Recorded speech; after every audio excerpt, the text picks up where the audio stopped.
Welcome to The Explainer. Today, we're diving into the Jeffrey Epstein case, using official court documents and public records. Now, this isn't just a story about one man's horrific crimes. It's really a story about how the very systems that are supposed to protect people failed again and again. So back in July 2019, this federal indictment dropped. And it felt like a bombshell, right? It charged Jeffrey Epstein with sex trafficking and conspiracy. But here's the thing. While the outrage was new, the story itself, as the official records clearly show, didn't start in 2019. It started decades earlier. I mean, just read the opening lines of the indictment. It lays out this horrifying reality of a vast, organized network built specifically to exploit and abuse children, some as young as 14 years old, at his homes in New York, Florida, and, well, all over. And that really brings us to the core question that we're going to explore here. It's not just what happened, it's how on earth a criminal operation of this size was allowed to go on for decades. Okay, so let's start at the beginning, with the very first warnings, and the deafening silence that followed. So get this. According to court filings, the first direct warning to federal law enforcement came way back in 1996.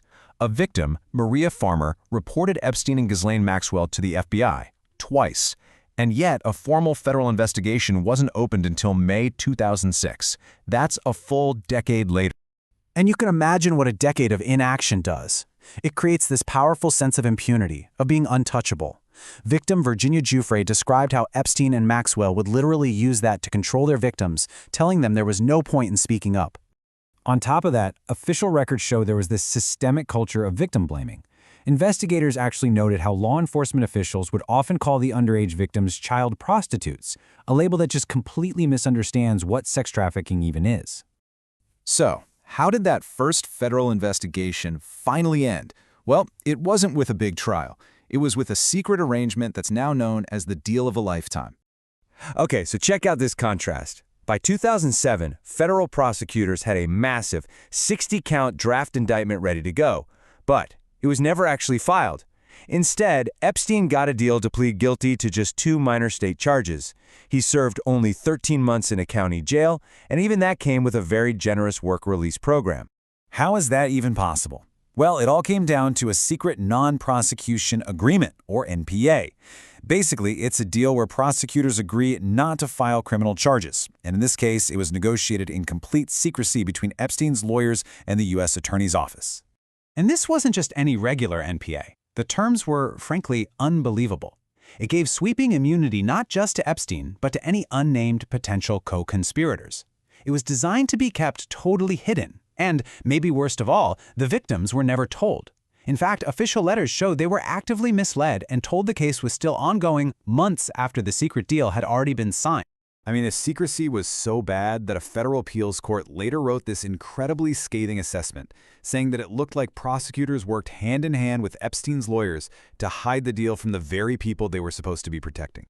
A deal this good doesn't just happen in a vacuum, right? It was a direct result of Epstein's incredible wealth and the huge network of power he built around himself, a network that let his expensive legal team exploit every loophole and every bit of secrecy they could. His private flight logs, which were released by the Department of Justice, they read like a who's who of global power. You've got former presidents, royalty, celebrities, academics. Now, to be perfectly clear, a name on a log doesn't imply wrongdoing, but it absolutely shows the influential world he moved in, and he used that to build this perception of being untouchable. And his operation, it was global. It spanned this whole portfolio of incredible properties where the indictment and lawsuits say the abuse happened. A huge mansion in Manhattan, an estate in Palm Beach, a sprawling ranch out in New Mexico, and of course, his private island in the U.S. Virgin Islands. You would think that after that 2008 deal, things might have changed, but the official records show the systemic failures didn't just stop. They kept right on going. So even with the plea deal, court documents allege Epstein's trafficking just continued for years. You had financial institutions like JP Morgan filing multiple reports flagging these huge, suspicious cash withdrawals. And yet, according to bank testimony, law enforcement never once called them to follow up on those warnings. Think about this for a second. As a registered sex offender, Epstein was legally required to report any international travel 21 days in advance.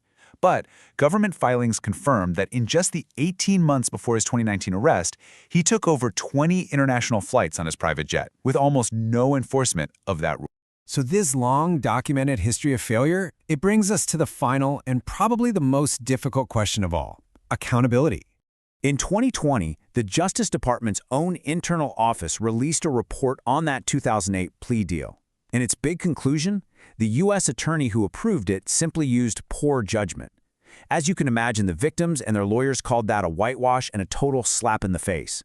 And if that's not enough, the department's own internal watchdog, the Inspector General, later told Congress that the DOJ leadership explicitly blocked him from conducting his own independent investigation into the whole mess.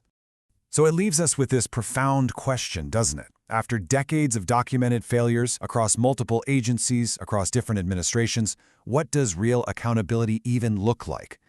And that forces us to consider one last, really unsettling thought. If the system failed this spectacularly to deliver justice in a case with so much evidence against a known predator with unlimited resources, what does that say about justice for everyone else?